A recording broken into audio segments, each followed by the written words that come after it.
11వ తేదీ ఆగస్టు నెల 2025 సంవత్సరము.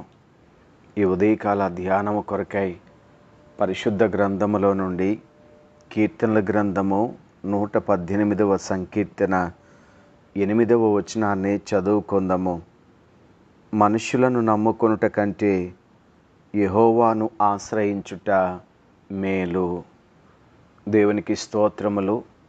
క్రీస్తునందు ప్రియ దేవుని బిడలారా, ప్రభువైన అయిన యేసుక్రీస్తు వారి పరిశుద్ధ నామములో మీ అందరికీ కూడా ఈ ఉదయకాల శుభములు తెలియచేస్తూ ఉన్నాను.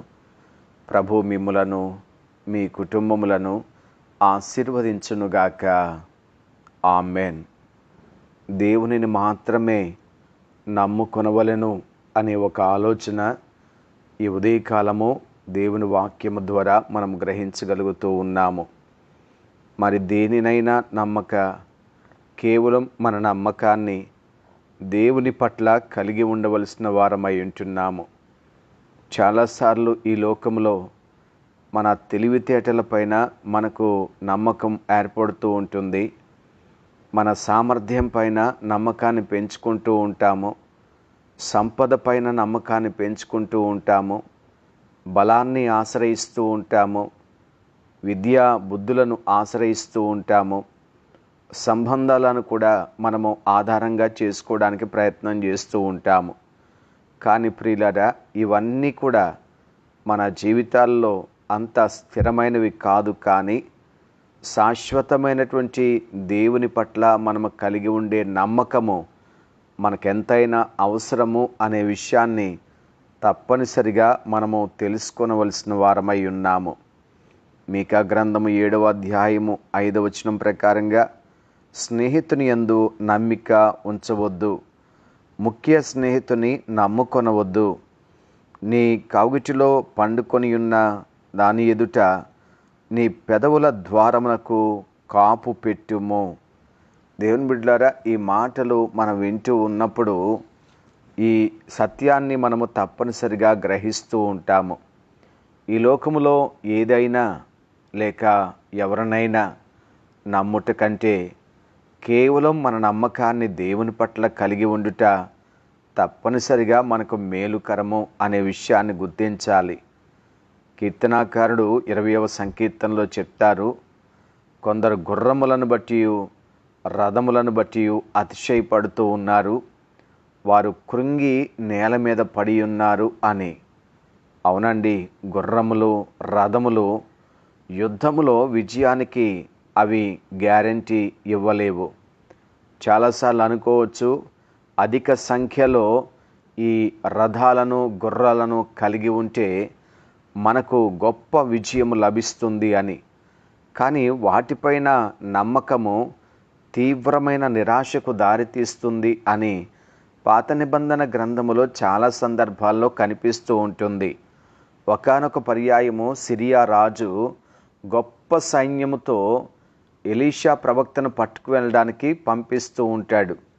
అయితే ఆ సైన్యము రాత్రికి రాత్రే ఎలీషా ప్రవక్త ఉన్న ఆ ప్రాంతానికి వారు చేరుకొని చుట్టూ కూడా ముట్టడి వేయడం జరిగింది.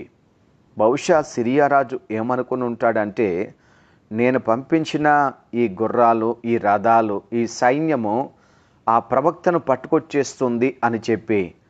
కానీ విచిత్రం ఏమిటంటే, ఆ సైన్యమంతా కూడా గుడ్డివారిగా మార్చబడిపోయారు. ఏమి చేయలేని వారిగా మార్చబడిపోయారు.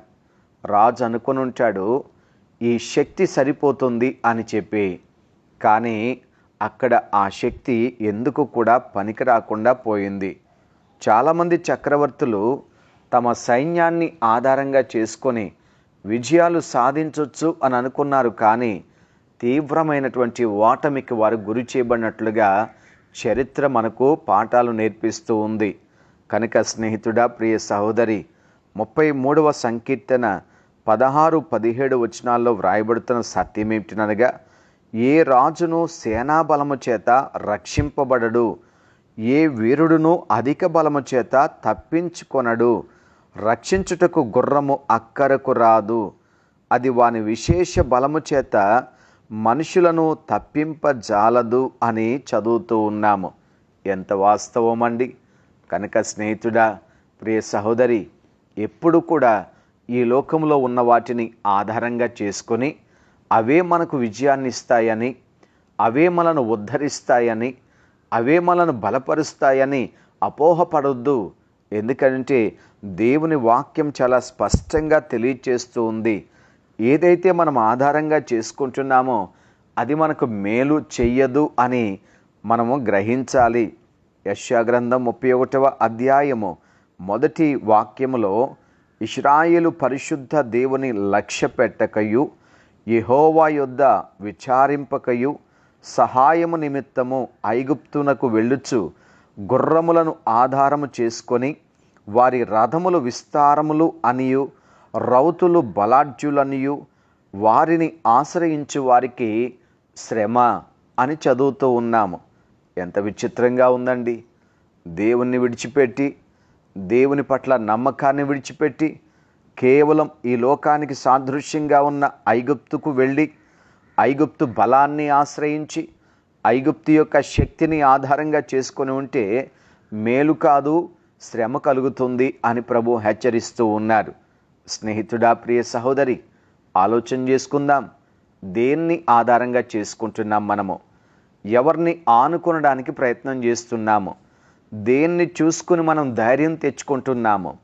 ఏది ఉంది అని మనము చాలా నిబ్బరంగా ఉంటున్నాము? మనము దేవుణ్ణి ఆధారంగా చేసుకుంటున్నామా, లేక లోకములో ఉన్నటువంటి వాటిని ఆధారంగా చేసుకుంటున్నామా? దేన్ని బట్టి ధైర్యంగా జీవిస్తున్నాం ప్రియులారా? నాకు నా ప్రభు ఉన్నారు అనే ధైర్యమా, లేక గుర్రములున్నాయి, రథములున్నాయి, మనుష్యులున్నారు, లేక నన్ను బలపరిచేటువంటి కొన్ని ఆధారాలు నాకున్నాయి అనుకుని మనము తృప్తి పడిపోతూ ఉన్నామా? బైబిల్ స్పష్టంగా తెలియచేస్తుంది, ఒక వ్యక్తి దేవుణ్ణి నిర్లక్ష్య పెడితే గనక అతడు దేన్ని ఆశ్రయించినా కూడా భంగపడిపోతాడు అని చెప్పి. కనుక దయచేసి మర్చిపోవద్దు, దేవుణ్ణి మాత్రమే ఆధారంగా చేసుకోవాలి. దేవుని పట్ల మాత్రమే విశ్వాసాన్ని కలిగి ఉండాలి. ఎవరైతే ప్రభు అయిన యేసుక్రీస్తు వారి పట్ల నమ్మకాన్ని కలిగి ఉంటారో ప్రియులారా, వారికి లభించే దేవుని యొక్క కృప ఏంటో తెలుసండి.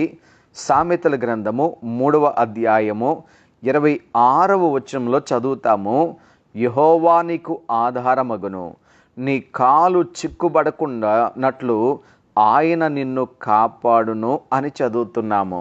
అవునండి, దేవుణ్ణి ఆధారంగా చేసుకున్నటువంటి వారు ఎన్నడూ కూడా చిక్కులు పడరు, ఎన్నడూ కూడా వారు ఇబ్బంది పడరు, ఎన్నడూ కూడా వారు భంగపడరు. ఓటమి అనేది వారి జీవితంలో కనిపించదు.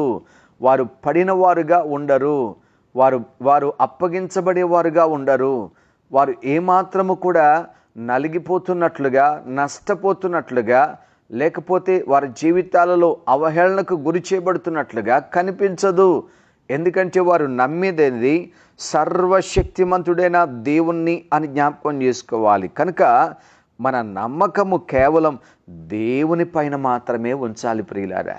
ఏ పరిస్థితుల్లో ఉన్నా సరే, ఎలాంటి జటిలమైన సమస్యల మధ్యన నలిగిపోతూ ఉన్నా సరే, ఎలాంటి అనారోగ్యములతో పోరాడుతూ ఉన్నా సరే, భవిష్యత్తు శూన్యముగా మారిపోయినట్లుగా అనిపిస్తూ ఉన్నా సరే, ఏ దిక్కు తోచనటువంటి పరిస్థితులు మన జీవితంలో అలుముకున్నా సరే, ప్రియ దేవుని బిడ్డ, దేవుని పట్ల నమ్మకాన్ని విడిచిపెట్టొద్దండి. మరి దేనిని కూడా నువ్వు ఆధారంగా చేసుకోవద్దు. ఎవరి వైపు చూడడానికి దయచేసి ప్రయత్నం చేయొద్దు. ఎందుకనంటే దేవుని స్థానంలో ఏది వచ్చినా సరే అది విగ్రహంగా మారిపోతుంది ప్రియులారా. విగ్రహం దేవునికి అది అసహ్యమైనది. కనుక దేవుని స్థానంలోనికి తీసుకుని వచ్చి నీ తెలివిని పెట్టొద్దు, దయచేసి నీ సామర్థ్యాన్ని పెట్టొద్దు, నీకున్నటువంటి ఆ యొక్క సంపదను పెట్టుకోవద్దు, నీ బలాన్ని పెట్టొద్దు, నీ విద్యా జ్ఞానాన్ని పెట్టొద్దు. మనుషులు ఎవరిని పెట్టొద్దండి. వీరు నాకు సహాయం చేస్తారు, ఈ బలం నన్ను ఆదుకుంటుంది, ఈ సంపద నన్ను ఆదుకుంటుంది, ఈ నైపుణ్యం నన్ను ఆదుకుంటుంది, ఈ విద్య నాకు ఆధారంగా ఉంది అని దయచేసి దేవుని స్థానంలో దేన్ని పెట్టొద్దండి. దేన్ని చూసి కూడా అతిశయపడొద్దు. కేవలం దేవుణ్ణి మాత్రమే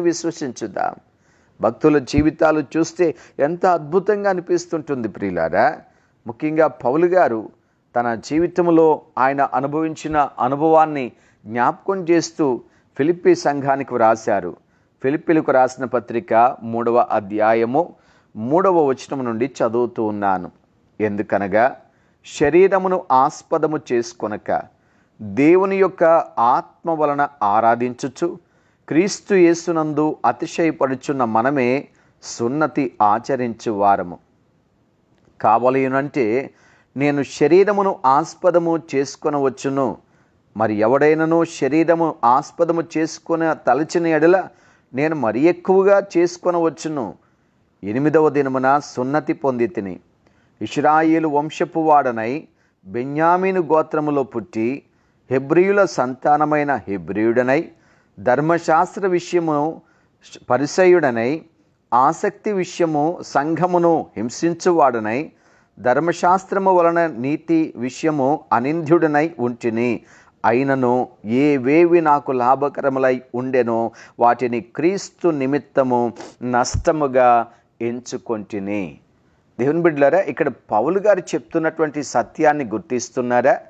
చాలామంది ఏదైతే ఆస్పదంగా ఆధారంగా చేసుకుంటున్నారో ఆయన మరి ఎక్కువగా ఆధారంగా చేసుకునడానికి ఆయనకు అవకాశాలు ఉన్నాయి.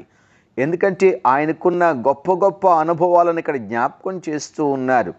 ఆయన ఏమంటున్నారు అనంటే, 8వ రోజునే నేను సున్నతి పొందాను, నేను ఇశ్రాయేలు వంశపు వాడను, బెన్యామీను గోత్రములో పుట్టిన హెబ్రీయుడను, అంత మాత్రమే కాదు ధర్మశాస్త్ర విషయములో పరిసయుడను, ఆసక్తి విషయములో సంఘాన్ని హింసించాను, ధర్మశాస్త్రం వలన నీతిమంతుడను అని లేక అనింద్యుడను అని నేను ఎంచబడి ఉన్నాను. అంటే తనకు చాలా గొప్ప గొప్ప చెప్పుకోవడానికి ఉన్నాయి ప్రియులారా. ఎన్నో ఉన్నతమైనటువంటి తన జీవితంలో తను మాట్లాడడానికి ఉన్నాయి. కానీ వాటన్నిటినీ ఆయన ఆధారంగా చేసుకోలేదు, వాటిని నమ్ముకోలేదు. ఆయన యేసుక్రీస్తు ప్రభువారిని నమ్ముకుంటున్నాడు. అందుకని యేసుక్రీస్తు ప్రభువారి కొరకు వాటన్నిటినీ కూడా నష్టంగా ఎంచుకున్నాను అని చెప్పారు. కనుక నమ్మవలసింది దేవుణ్ణే తప్ప మనకున్న గొప్పతనాలను కాదు ప్రియులారా. మరి దేన్ని కూడా కాదండి. ఆయన అంటారు, నేను నా ప్రభువుని నమ్ముకున్నాను, నా ప్రభువుని నమ్మినప్పుడు మిగిలినవన్నీ కూడా నాకు నష్టమే, నేను వాటిని ఆధారంగా చేసుకోవడం లేదు. ఒకసారి మరి మనం ఎలా ఉన్నామండి? దేవుని బిడ్డ, దేన్ని ఆధారంగా చేసుకుంటున్నావు నీవు? యవనస్తులారా, దేన్ని ఆధారంగా చేసుకుంటున్నారు? మీ బలాన్న, మీ తెలివిన, లేక మీ వయసున? దేన్ని ఆధారంగా చేసుకుంటున్నారు? స్నేహితుడా, ప్రియ సహోదరి, ఈ ఉదయకాలం దేవుని వాక్యం తెలియజేస్తుంది, మనుషులను నమ్ముట కంటే యెహోవాను ఆశ్రయించుట మేలు. కనుక నీవు నేను నమ్మవలసింది మహోన్నతుడైన ప్రభు అయిన యేసుక్రీస్తు వారిని తప్ప మరి దేన్ని కాదు ప్రియులారా. ఏ పరిస్థితుల్లో నీవు ఉన్నా సరే యేసయ్యను నమ్మండి, యేసయ్యను అంగీకరించండి, యేసుక్రీస్తు ప్రభు వారి పట్ల పూర్ణ విశ్వాసాన్ని కలిగి ఉండండి. ఎన్నడూ భంగపడరు. కొన్నిసార్లు బలాన్ని నమ్ముకొని పోయి భంగపడిన వారు కోకొల్లలండి. ధనాన్ని నమ్ముకొని మోసగించబడిన వారు ఉన్నారు. లోకాన్ని నమ్ముకొని ఎంతగానో నష్టపోయిన వారు ఉన్నారు. తెలివితేటలు నమ్ముకొని ఏమండి కోల్పోయిన జీవితాలు చాలా ఉన్నాయి ప్రియులారా.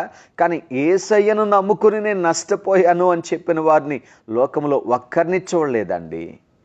ప్రభువుని నమ్మకుండా నష్టపోతున్నాము తప్ప ప్రభువుని నమ్మి నష్టపోయిన వారు లేరు ప్రియులారా. కనుక నీ పరిస్థితులు ఏమైనప్పటికీ కూడా ఆ పరిస్థితుల మధ్యన ప్రభుని నమ్మండి, ప్రభుని పైన ఆనుకోనండి, యేసుక్రీస్తు ప్రభు వారి పైన ఆధారపడండి ప్రియులారా.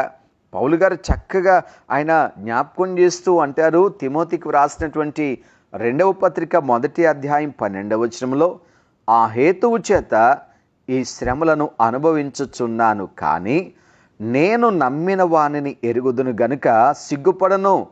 నేను ఆయనకు అప్పగించిన దానిని రాబోచున్న ఆ దినము వరకు ఆయన కాపాడునని రూఢిగా నమ్ముకొనుచున్నాను. ఎంత మంచి నమ్మకం అండి. దైవజనుడు చెప్తున్నారు, నేను శ్రమ పడుతున్నాను కానీ నా దేవుణ్ణి నమ్ముతున్నాను. ఎన్ని శ్రమలు వచ్చినా ఆ శ్రమలు నా దేవుని పైన నా నమ్మకాన్ని పోగొట్టలేవు.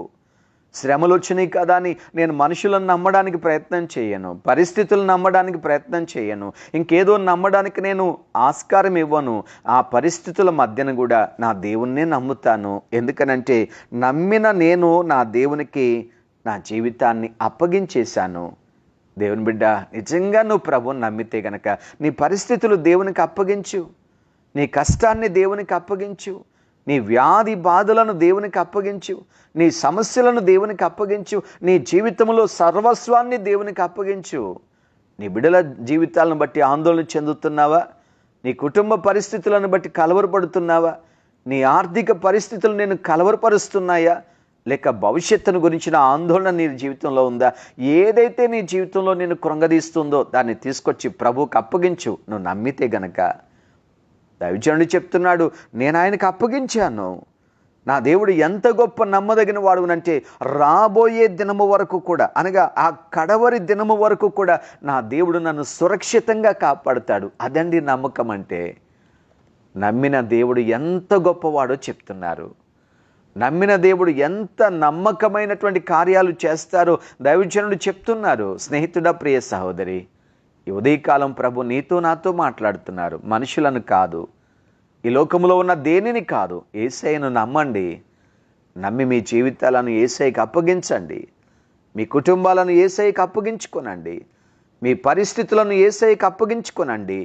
దేవుడు మిమ్మలను కాపాడతారు. మీ జీవితాల్లో మేలు చేస్తారు. మీ జీవితాల్లో క్షేమాన్ని కలుగు చేస్తారు. ప్రభు తను నమ్మిన వారిని ఎన్నడూ విడిచిపెట్టేవారు కానే కాదు. కనుక పరిపూర్ణమైన నమ్మకంతో ఎంతో గొప్ప జీవితాన్ని ప్రభువులో జీవించుదాం.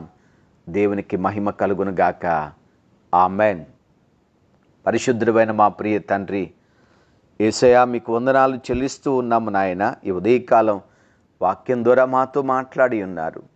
మీ అమూల్యమైన మాటల కొరకు స్తోత్రాలు. చాలా పర్యాయములు ప్రభువా ఈ లోకంలో ఉన్న వాటిని నమ్మి భంగపడిపోతూ ఉన్నాము, కృంగిపోతూ ఉన్నాం ప్రభువా. కానీ మిమ్మలను నమ్మిన వారు ఎన్నడూ కృంగిపోరు అని చెప్తున్నారు. కనుక మా ప్రభువా, మీ బిడ్డలమైన మేము అన్ని పరిస్థితుల్లోనూ మీ అందు బలమైన విశ్వాసాన్ని కలిగి ఉండుటకు మాకు సహాయం చేయండి. మీ బిడ్డలు ఏ పరిస్థితుల్లో ఉన్నా మీ పట్ల విశ్వాసం వారిలో బలపరచండి దేవా. ప్రతి ఒక్కరిని ఆదుకొనండి. ప్రతి కుటుంబాన్ని ఆశీర్వదించండి. ఆపదలో ఉన్న బిడ్డలను, అనారోగ్యములతో ఉన్నటువంటి బిడ్డలను ఆదుకొనమని వేడుకుంటున్నాను తండ్రి. అయ్యా, మీ యొద్ద మాకు సహాయం లభిస్తుంది నాయన. కనుక మీ వైపు చూడడం మాకు నేర్పించండి. దైవజనులను, వారి కుటుంబాలను దీవించండి నాయన. పరిచర్యలో మీరు నమ్మదగిన వారిగా ఉండి వారిని నడిపిస్తున్నందుకు మీకు స్తోత్రాలు. మహిమ పొందమని యేసు నామమున వేడుకుంటున్నాము తండ్రి. ఆమెన్. తండ్రి, కుమారుడు, పరిశుద్ధాత్మ త్రియేక దేవుని సన్నిధి సదాకాలం మీకు తోడై ఉండునుగాక. ఆమెన్.